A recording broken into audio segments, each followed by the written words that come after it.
নমস্কার, আমি প্রমিতা। হঠাৎই আমার একটা ওষুধের ওষুধের থেকে একটা সাইড এফেক্ট হয়ে যায়। সেটা বুঝতে না পেরে আরো বেড়ে গিয়েছিল। তারপর আমি রেমেডিতে ভর্তি হই। এখানে সিনা স্যারের আন্ডারে আমি ছিলাম। স্যার আমার কাছে ভগবানের মতো। স্যার না থাকলে হয়তো আমি আরেকবার বেঁচে ফিরতে পারতাম না। আর এখানকার সমস্ত নার্স আন্টিরা, তারপর মাসিরা আমাকে খুব ভালোবেসেছে এই কয়েকদিনে। ওনারা না থাকলে আমি এত তাড়াতাড়ি হয়তো সুস্থ হতে পারতাম না। খুব যত্ন করে এই কয়েকটা দিন আমাকে আগলে রেখেছিল। প্রত্যেকটা সময় আমাকে সাপোর্ট করে গেছে।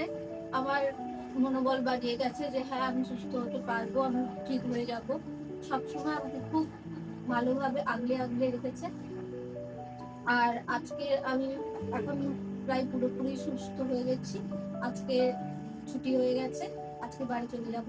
আমি রেমেডি সবাইকে অসংখ্য ধন্যবাদ জানাচ্ছি।